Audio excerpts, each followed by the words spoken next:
Hello and welcome. Tonight, concerns over election violence heightened.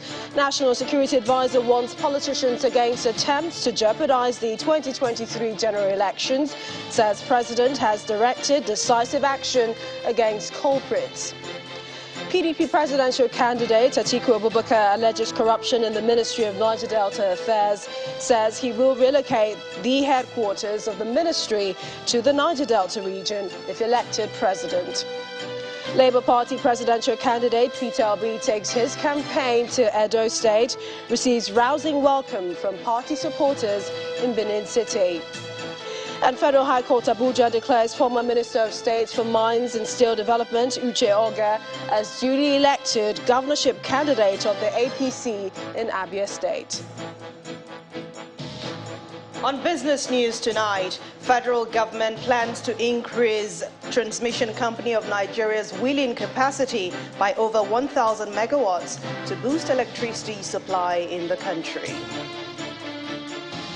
On sports news tonight, Senegal coach Aliou Cisse includes African Player of the Year Sadio Mane in his final World Cup squad in spite of a recent injury that leaves his participation in doubt. And from Abuja, Court of Appeal Abuja reserves judgment in the appeal by APC challenging the Federal High Court's decision affirming Mr. Bashir Machina as a senatorial candidate.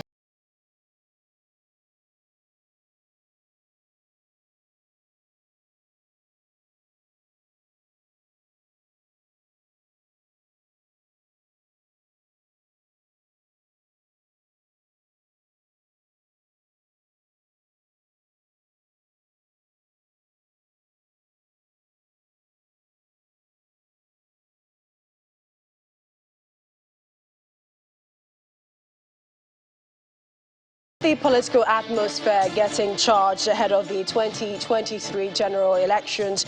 The federal government is warning politicians against conduct capable of threatening the peaceful conduct of the polls. Now, the National Security Advisor, Major General Babagana Monguno, issued this warning, saying that the president has already directed security agencies to deal decisively with any individual or group that wants to undermine the elections. He was speaking during an emergency meeting of the Interagency Consultative Committee on Election Security at the INEC headquarters in Abuja. Occasionally, the National Security Advisor and the Inspector General of Police attend a meeting of the Interagency Consultative Committee on Election Security physically.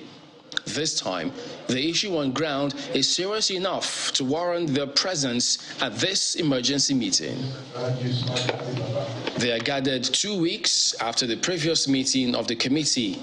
Incidentally, the attacks on the facilities of the electoral body have not abated, more so in the southwest part of the country. Two developments necessitated this meeting. First, the simultaneous attacks on our local government area offices in Abia South in Ogun State and Ede South in Osun State. Secondly, the spate of attacks during electioneering campaigns by political parties is increasing rather than decreasing. The Commission is worried that if no urgent and decisive steps are taken, the attacks will intensify as we approach the election date. Over 50 attacks on political rallies have been reported in 21 states across the country in the last month. The recent attacks on INEC's facilities in Ogun and Osun states destroyed 904 ballot boxes, 29 voting cubicles, 65,699 uncollected permanent voter cards, and electric power generators. The development is raising serious concerns, and the security agencies are promising to urgently address it. Those people who have gangsters working for them, I want to send a very, very clear warning, a categorical, unequivocal warning to each and every one, regardless of whichever party, including the party of the president. For as long as you decide to scuttle the electoral process, you will be visited with appropriate, with commensurate response I want to assure you, and I'm saying this with all sincerity. With the incidences so far, arrests have been made, investigations have been conducted, and some suspects have been charged to court. My prayer is for quick dispensation of justice so that it will serve as deterrent and it will also reduce the cases of impunity. With the 2023 general election in Nigeria less than 4 months away, security concerns continue to mount in the face of attacks on political rallies and the INEC facilities across the country. All eyes are on security agencies to respond. Staying with the forthcoming general elections, the presidential candidate of the People's Democratic Party, Mr. Atiku Abubakar, is alleging that money voted for the Niger Delta Ministry has been going to personal pockets and not used for the development of the region. He raised the concern at a media launch in Abuja, where he hinted of plans to move the headquarters of the Niger Delta Ministry to the region if elected president. Our correspondent, Emperor Simon, reports. Mr. Atiku Abubakar arrives for the media launch in the company of his running mate, Governor Ifeanyi Okowa of Delta State, and members of the People's Democratic Party. Ahead of the 2023 general elections, the Atiku Presidential Campaign Council says Nigeria is sick and needs Mr. Atiku Abubakar to heal. There's a need for us to understand that our country is sick and it needs recovery. And for it to recover, we've got to have the right physicians that will give us the right prescriptions. And of course, we follow and ensure that we retrieve our country and reposition it on the path of growth and development. We have the most experienced candidates in the race today. Nobody in Nigeria will argue with us that Atiku Abubakar and Governor Okowa have the requisite knowledge of what to do. The meeting has in attendance members of the small and medium enterprises, agriculture entrepreneurs, and tech experts who want to know what the PDP presidential candidate has planned for the country. I thought I saw. In response, Mr. Atiku Abubakar says devolution of powers and resource control to states are key in his agenda. However, he is quick to point out the lack of accountability in Niger Delta Ministry, just as Governor Ifeanyi Okowa of Delta State canvasses for private sector participation. What has happened? Yes, Ministry of Niger Delta has been created, billions of money has been allocated to it, but where is the money going? Into pockets. So, if I have my way, or if you elect me, Ministry of Niger Delta will be in Niger Delta. Two, I will make sure Ministry of Niger Delta develops all the infrastructure requirements in Niger Delta. I will make sure the educational institutions are fully equipped and well funded. We must do everything to provide the enabling environment. But we must allow the private sector to drive the economy. And in so doing, the private sector is not just about the big businesses. The small businesses, they need access to finance. They need access to power, energy. And it's important that we work with the private sector, provide the enabling environment and the push to enable this come to be. Mr. Atiku Abubakar leaves the meeting to continue his campaigns in other parts of the country. Emperor Simon, Channels Television News. Staying with the PDP presidential flag bearer, he is blaming the Borno State political leadership for the attack on his convoy at the palace of the Shehu of Borno during his campaign in the state on Wednesday.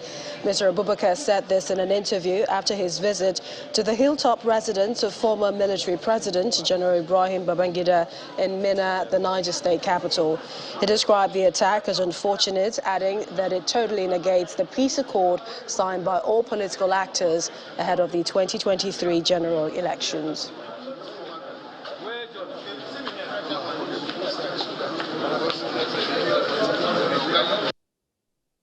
It's customary for us to come and pay our respects to President Ibrahim Babangida for his services, to the country. We consider them, they are the fathers of post-war Nigeria, and they also nursed the current democratic dispensation in our country. So we'll continue to come and pay our respects to them and remind them of their contributions to this country. It's about Borno incident. It's most unfortunate. Most unfortunate. Yes, we signed peace accord, and it was most unfortunate that, the whole thing was sponsored, by the political leadership, in that state. We have always engaged the 5 governors, and we will continue to engage them. It's a family quarrel, and we believe we are going to resolve it before the elections, and you will see a very, very united, strong PDP that will face the elections. Let's go to Enugu State, where the G5 governors have gathered for a meeting. Governor Nyesom Wike of River State, Samuel Otom of Benue, Okezie Ikpeazu of Abia State arrived in Enugu this evening for what they say is a private meeting. The governors were received at the Akanu Ibiam International Airport by the host governor, Ifeanyi Ugwuanyi. Their colleague, Seyi Makinde, is said to be out of the country and will not be joining them this time. The governors, who have been at loggerheads with the leadership of the People's Democratic Party, recently met with their Bauchi State counterpart, Bala Mohammed, who has also expressed dissatisfaction with the party and the run-up to next year's election.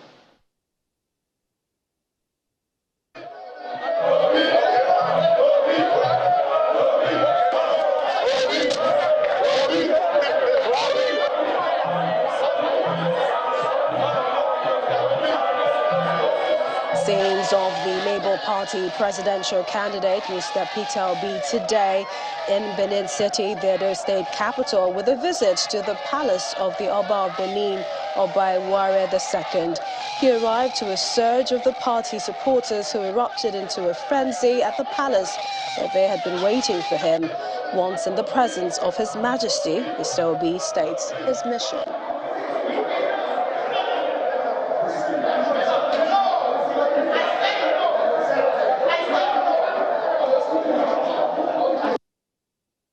We want to do Nigeria. We have a country called Nigeria, but we don't have Nigeria.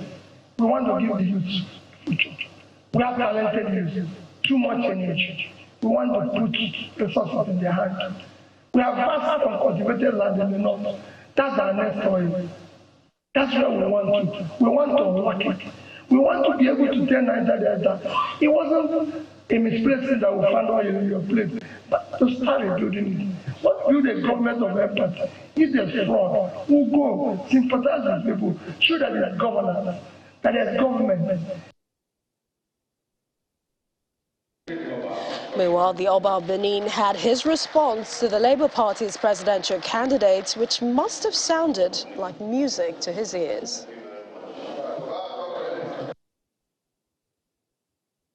Many people that seem to be what they call obedient, that seem to be obedient. That's not what they say when they are obedient. I'm just out of curiosity, I've asked a small child, I've asked an old man, middle age, to just get a sense of what is really going on with this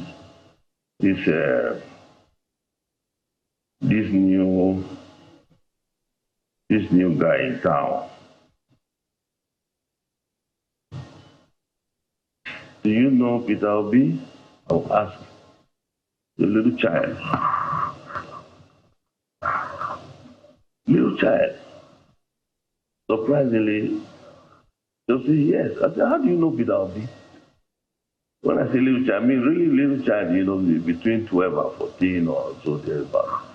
And old men also, gray haired, 90-year-olds and all that. So I wonder if these people that are saying there's only social media, if they are, anyway, let me not go there, because here the Benin truth.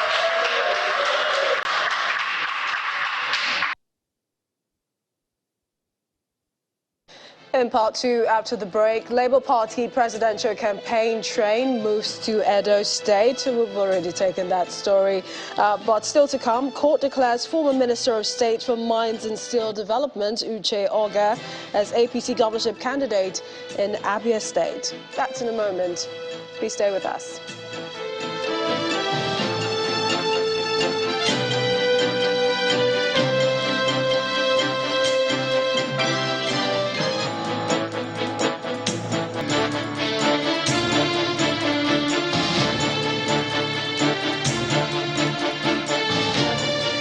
Back. If you just joined us, you're watching the news at 10 live on Channels Television. Here's a reminder of our top stories.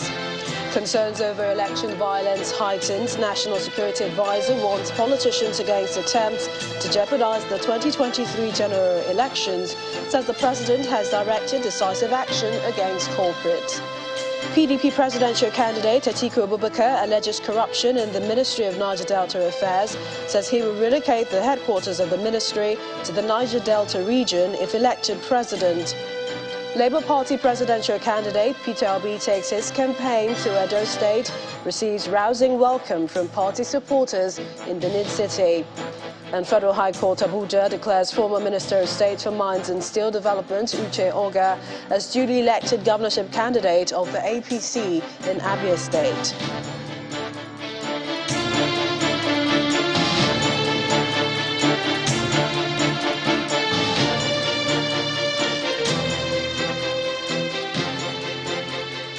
Now let's take you to the latest developments in the All Progressives Grand Alliance, APGA, where the national chairman of the party, Mr. Victor Oye, is asking security agencies to stop a member of the party, Mr. Edozie Njoku, from parading himself as the national chairman of the party, despite court judgments stating otherwise. Mr. Oye has also dismissed claims that there is leadership tussle in the party, saying outsiders are trying to use agents within the party to destabilize it ahead of the elections next year. He was speaking during a press conference at the national headquarters of the party in Abuja. The national chairman of the All Progressives Grand Alliance, APGA, has convened this press conference to address the leadership issues within the party. This is the judgment of the Supreme Court. Armed with relevant court documents, Mr. Victor Oye proceeds to put the record straight on who is the legally recognized national chairman of the party. We're the appellants in this judgment, in this case, we're the appellants. And he said that all the 5 issues raised in this appeal have been resolved in favor of the appellant, Victor Oye and APGA. So there is nothing here that is ambiguous. It was this judgment that Jude Okeke, not even Edozie Njoku, Jude Okeke went to the Supreme Court to challenge this judgment. And the Supreme Court, in its own judgment, very, very clear. This is the judgment of the Supreme Court. In the judgment is here, Jude Okeke and All Progressives Grand Alliance, APGA, Chief Victor Ikoye, Rabiu Garba Aliyu, and Independent National Electoral Commission as respondent. There is no Edozie Njoku here. Beyond the leadership issue, the national chairman is optimistic that the presidential candidate of his party will win the election in 2023. APGA is not a local party. APGA, we're going to win the election in 2023. You see it now. I know you'll be wondering how it's going to happen. Don't forget that it is God that makes kings. Whoever has the anointing to become president, God will make him president of Nigeria. No man can decide for God who will rule Nigeria. It's only God that will decide it. Did anybody anticipate that Buhari was going to win in 2015? He won, and one second term. We are unfazed by the activities of our detractors. all they are planning is to distract us from 2023 election. But their plans have already failed because APGA is on a supersonic speed. Anybody standing before the train will be crushed. Mr. Oye assures members of the party that there is no amount of distraction that will derail the party's presidential campaign, as it plans to release its manifesto on campaign activities in the coming days. We have more political stories. Let's head to Abuja for more. Linda is standing by. Lovely to see you, Linda. Hello, Millicent. Lovely to see you too. Now we turn attention to Abia State, where the governorship candidate of the Labour Party in the state, Alex Oti, has flagged off his governorship campaign in Abia, the commercial centre. The event, which also featured the unveiling of his manifesto, took place at the Ungwa High School, Abia, and was attended by the presidential candidate of the party, Peter Obi, and his running mate, Yusuf Baba Ahmed, as well as party supporters across the 24 local government areas of Abia State. Ungwa High School, the venue for the flag-off of the governorship campaign of the Labour governorship candidate in Abia State, Alex Oti, filled to capacity with supporters from within and outside the state. Youth groups, women and men in colourful attires displaying various banners in solidarity for Alex Oti's governorship candidacy wait for the arrival of Mr. Oti and the presidential and vice presidential candidates of the party. Without wasting any time, the Labour Party governorship candidate Alex Oti unveils the agenda he hopes to implement if elected governor come 2023. This gathering is a declaration of intent to rescue Abia from the grip of bad governance that has held it down for 23 years. After this occasion and from this field, we will disperse to all corners of Abia with our message of freedom, hope, and renewal. Next to address the people is the presidential candidate of the Labour Party. He says Nigeria will not be the same under the Labour Party presidency. The Labour Party is committed to turn around Nigeria. We are committed to building a better Nigeria. No place in Nigeria is secure. Our commitment is to secure Nigeria. Under our government, Abia and Port Harcourt will be 30-minute drive.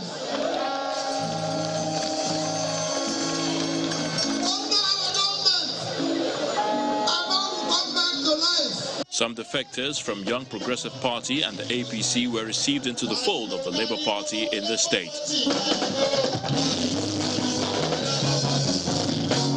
The flag-off of Alex Oti's governorship campaign ahead of the governorship elections in 2023 is no doubt the first in the series of campaigns leading to the election.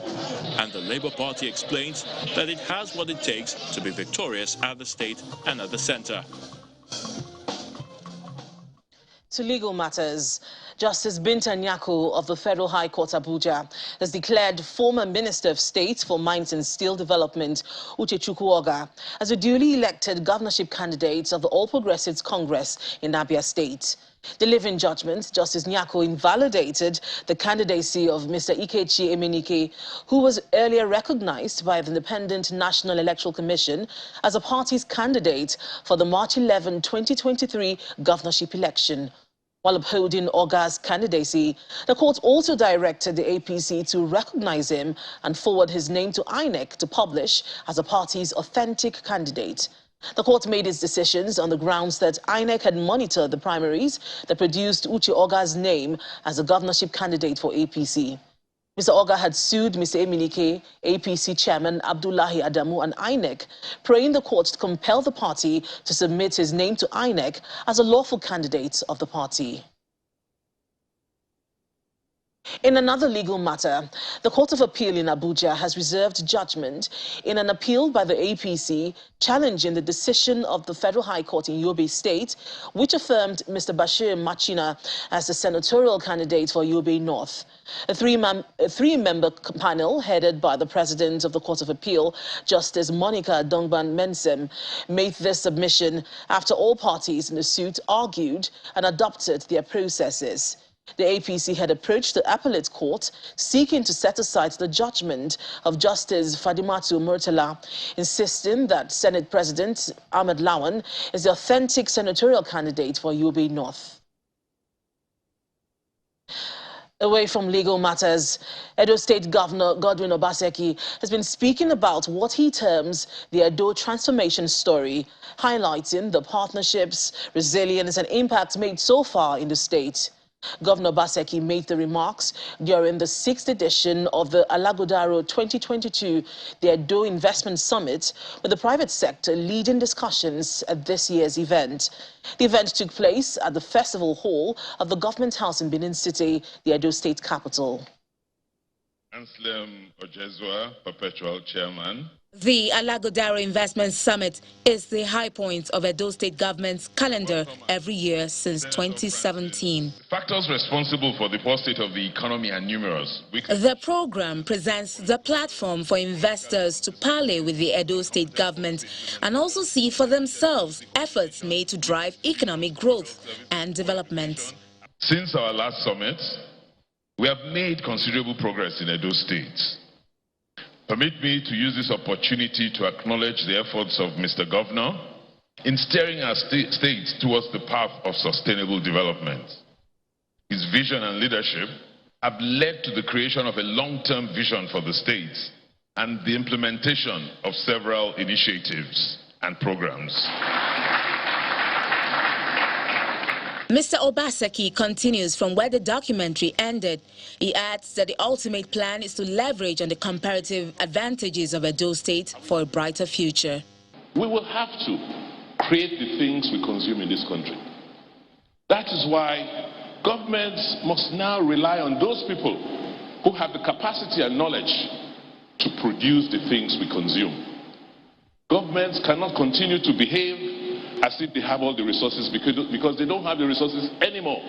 The people who have the resources are you, the citizens, the private sector. So government has to be restructured to ensure that you trust us and you're able to bring the resources we need for the benefit of all of us. One of the success stories of the present administration in Edo State is in power generation. The Osiomo power plant is an addition to the state's power supply. For the independent power company, power supply is key to attracting investments. The partnership with the Benin Owena River Basin Authority has been exemplary. We've worked together with our team and we provide Benin Owena power at their head office in Obanyato as well as in Benin. And then, of course, Edo Refinery, because in a refinery, essentially the primary facility is the power. So essentially, we provide the facilities and utilities to Edo Refinery. We concluded that connection February this year. And since then, we have been ready for them. The event climaxed with the Benin Monarch, Omonoba Nedo Kuapolopolo Eware II, giving royal blessings.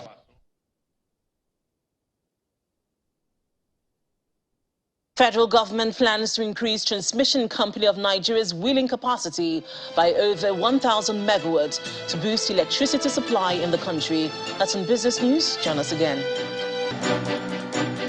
Welcome back to Lagos. We go outside the shores in Egypt, where the U.S. President Joe Biden today announced that America will meet its emissions target by 2030. Speaking at the ongoing UN climate conference in Sharm el-Sheikh, President Biden says the U.S. will do its bit to avoid climate hell.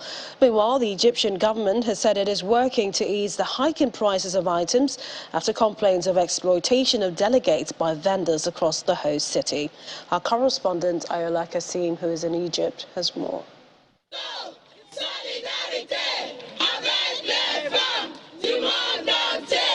Many of them have survived extreme weather events from their home countries, hoping to talk about solutions to the crisis, only to arrive Sharm el-Sheikh to be exploited by hoteliers, taxi drivers and food vendors. In some cases, prices have been increased by more than 1,000%, while other bookings were cancelled outright without notifications.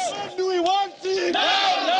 Youth, civil society organizations and other non-state actors are here to vent pent-up anger. These allegations and sad stories did not go unnoticed by the host country. Regarding the hotels, you mentioned, we're aware of that, not attributed to NGOs or non-NGOs. We heard of cases, while these are private entities, the COP presidency, through government officials, have intervened, and we've addressed some of the specifics that were taken up and brought to our attention, but we've also asked everyone to continue to bring cases to us as rapidly as possible so we can interfere, but it's not always about just addressing a particular case. We need to get to the root of it and see what kind of problems exist, and we address that. Another issue, which was, again, subject of a lot of complaint, was the prices of food around the venue, and I received that personally from many people and through not official channels, but conversations with parties and civil society organizations. And again, this was with the contractor, but Minister Shukri, the COP president, took the necessary action when it was brought to his attention. And I understand that today there was a decision, and I think it's been announced. I haven't seen the official announcement, but I saw it on Twitter. Happy people saying it's 50% off, free beverages of all types. I think soft drinks and water are free, and that's a gesture of goodwill, and that's the best that we could do, bring prices down 50%. Hopefully that brings it within reason for everyone participating.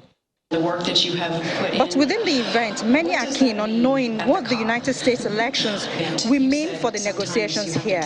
Speak in terms of the midterm elections and this subject, because we have had, shall we say, a disagreement on the subject. When Kathy had her bill on the floor, our colleague said, why are we having this discussion? There is no climate crisis. It's all a hoax. We have to get over that. I place my confidence in their children, who hopefully will teach their parents that this is urgent, long overdue. But again, how we will address it is to get working together. Of the United States. President Biden arrived Sharm el-Sheikh on Thursday, and in his address to the delegates on Friday evening, he says America is committed to the goal of limiting global temperature rise to 1.5 degrees Celsius and to help vulnerable countries to get there. Already requested more than $2 billion for the Prepare this year. I'm going to fight to see that this and our other climate objectives are fully funded. Today, as a down payment, we're announcing more than $150 million in initiatives that specifically support Prepare's adaptation efforts throughout Africa, including Adaptation in Africa, effort that Egypt and the United States launched together in June.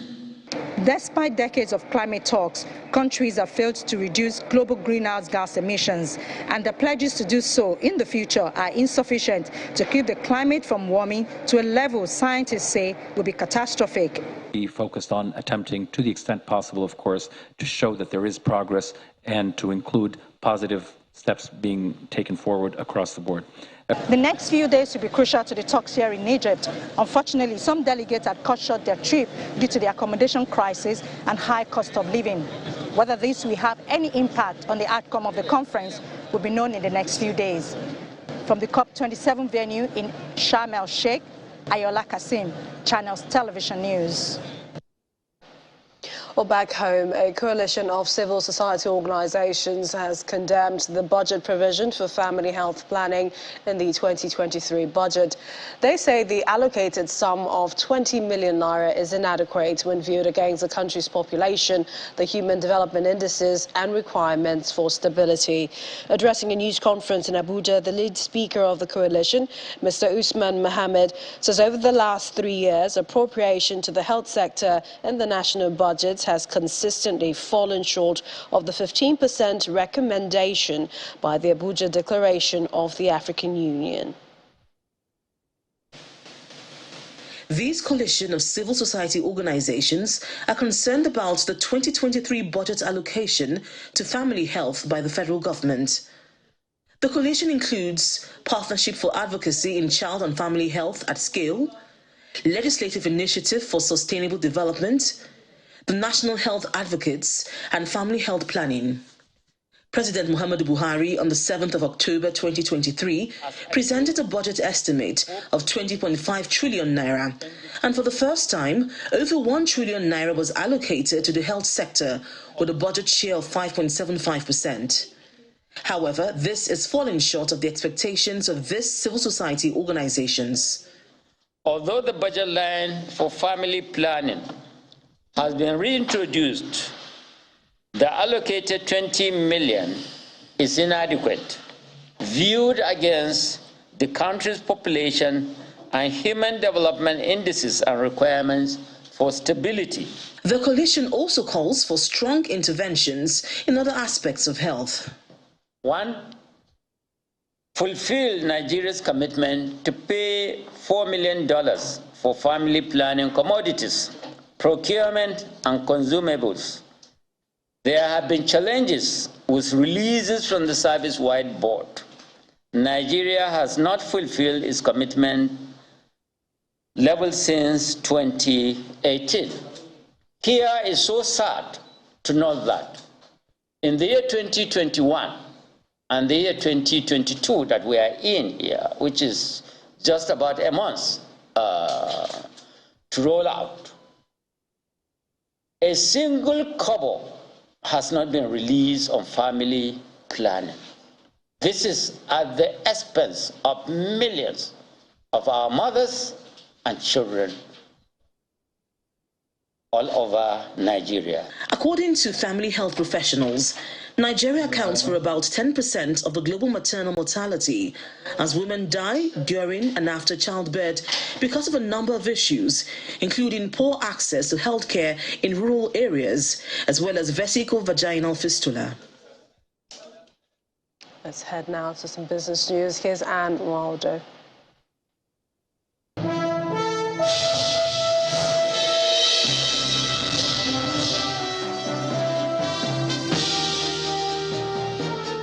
Thank you, Millicent. Hello and welcome to Business News. The federal government plans to increase the transmission company of Nigeria's wheeling capacity by over 1,000 megawatts to boost electricity supply in Nigeria. And that's according to the Minister of Power, Abubakar Aliyu. He made this known today at the inspection of the Abuja Ring project being executed by TCN, which were made up of lines and substations. The minister explains that the project, which involves the transporting of energy from an electrical grid to another one outside the grid boundaries, and is expected to be completed by December this year. The Nigerian Economic Summit Group has cancelled the presidential debate on economic policy earlier planned for next week in the FCT. A statement from the private sector-led think tank and policy advocacy group says the decision became necessary following a critical assessment of recent events surrounding engagements with the presidential candidates, as well as subsequent statements from political parties. The debate, which was being facilitated by the NESG and the Nigerian Elections Debate Group in collaboration with the broadcasting organizations of Nigeria and some organizations, is aimed at providing a unique platform and opportunity for presidential candidates to discuss their economic agenda in an environment of civil discourse. The African Development Bank has partnered with the University of Oxford to provide training on sustainable finance for up to 1,000 public and third sector workers from across Africa. The third sector includes social enterprises, cooperatives, research institutions, registered charities, and non-governmental organizations. Launched in November last year with funding from some multinational companies, the program has so far trained over 1,000 influential civil servants, regulators, and representatives of civil society groups, with over 40% participants from developing countries. And outside our shores, the UK government is heading into what it expected to be the longest recession on record, as its economy shrank further by 0.2% between July and September. And that's according to the Office of the National Statistics. And this is coming as soaring prices of food, fuel, and energy has hit businesses and households across the United Kingdom. It has also led to many individuals facing hardship and cutting back on spending. The Bank of England expects the country's recession to be the longest since records began in the 1920s and unemployment to almost double figures. We head to the Nigerian equities market now. It maintained a positive posture for the third consecutive day, ending this week with a mild gain in the main index with over 14 billion naira in value. Willie Bong tells us more.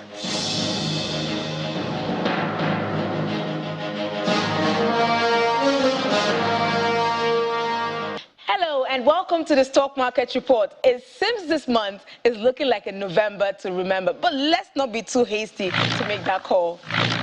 The all-share index advanced further in today's trading session by a smaller margin when compared to yesterday's three-digit jump. Transactions were, however, lower in today's trading session despite the positive sentiments. Unity Bank was the toast of investors this week. It has remained on the top gainers list for 3 consecutive days and closing at 57 kobo.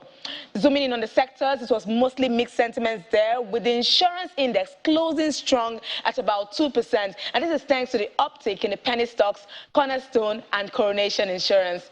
All eyes on inflation data coming out next week. Let's see if investors can keep the rally going. And that's the Stock Market Report. I'm Will Ibong. It's back to you.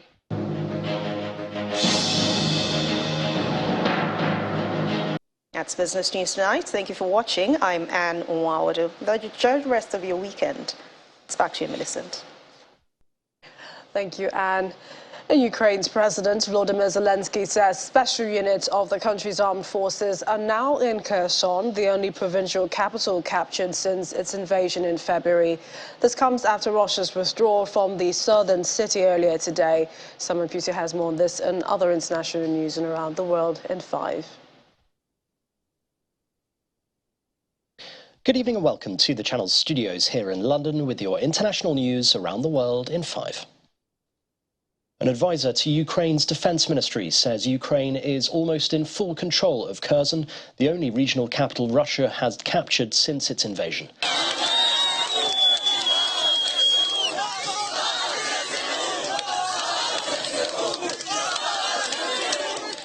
Ukrainian troops were greeted by joyous residents in the center of the city.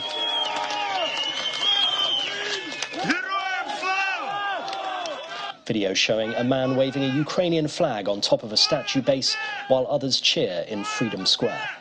The Russian Defense Ministry say all Russian soldiers have now moved across the Dnipro River to the eastern bank. The ex-US President Donald Trump has lashed out at Florida Governor Ron DeSantis as the simmering rivalry between the two top Republicans boiled over. Trump at 71, Ron DeSanctimonious at 10%.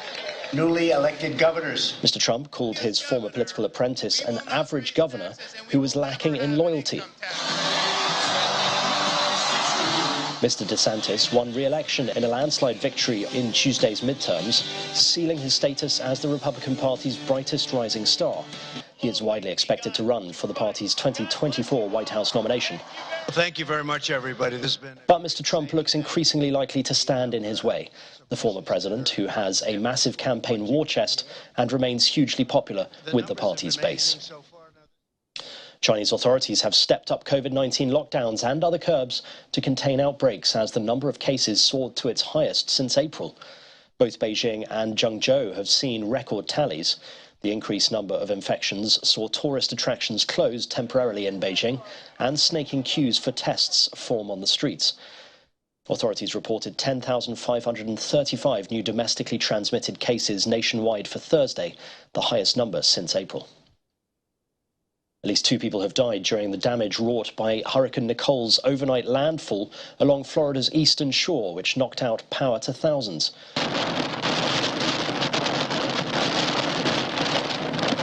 Buildings also collapsed while the coastline was flooded after the first hurricane hit the United States in November in nearly 40 years. A tornado threat plus powerful wind and heavy rain are expected to continue in parts of Florida, Georgia and South Carolina. Well, I think from what I've heard, this is only the 3rd time in history down here that we've had a hurricane come through here in the month of November. No, I think she just moved out. think the last time may have been back around early 2000s. But I think this was relatively mild for this area. A lot of high winds and rain. I haven't seen any destruction around here. Even the docks on the river appear to have survived pretty well. Italy's Prime Minister has hit back at France in a row over who should be responsible for taking in migrants rescued at sea. Sono rimasta molto colpita dalla reazione aggressiva. At a news conference, Giorgia Meloni said, "I was struck by the aggressive reaction from the French government, which from my point of view is incomprehensible and unjustified," adding that Italy could not be the only destination for migrants from Africa. Il y a des règles européennes extrêmement claires et qui ont été d'ailleurs acceptées par les Italiens. Olivier Véran, a French government spokesman, said France does not at all hesitate to demand and expect Italy, its neighbour and its friend, to respect European rules.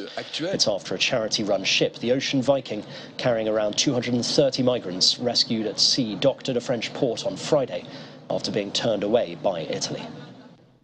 And a 2-minute silence has been held across Europe to mark Armistice Day and commemorate those who died in World War I.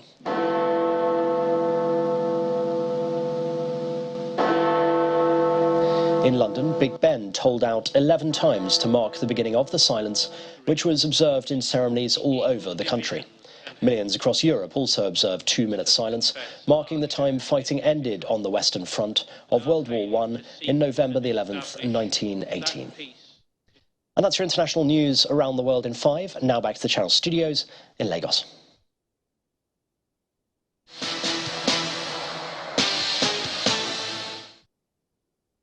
Many thanks, Simon. Welcome to Sports News. Ballon d'Or runner-up and African Player of the Year, Sadio Mane, has been named in Senegal's World Cup squad by coach Aliou Cissé in spite of a recent injury. Now, Cissé said he hoped the condition of Mane would improve within a few weeks and declared himself really optimistic that the injury would not require an operation.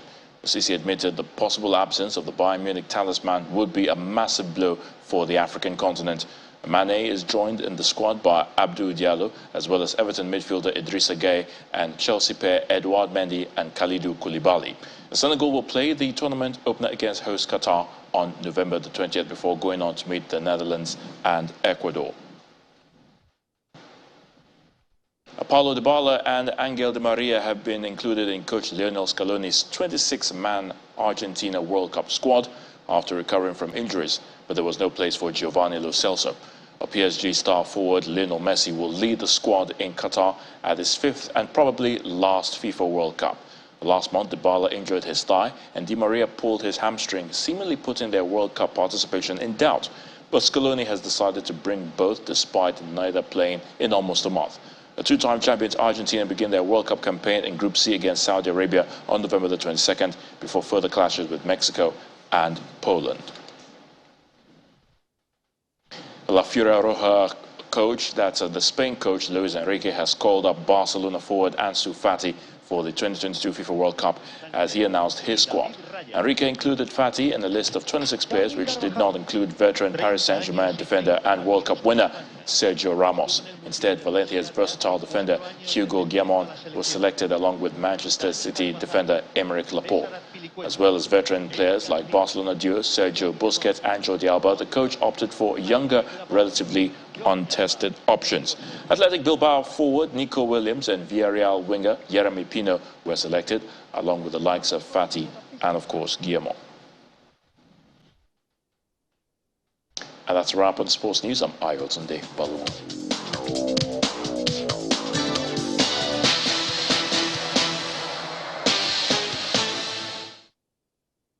And the main news again, as concerns over election violence heighten, the National Security Advisor Babagana Monguno today warned politicians against attempts to jeopardize the 2023 general elections.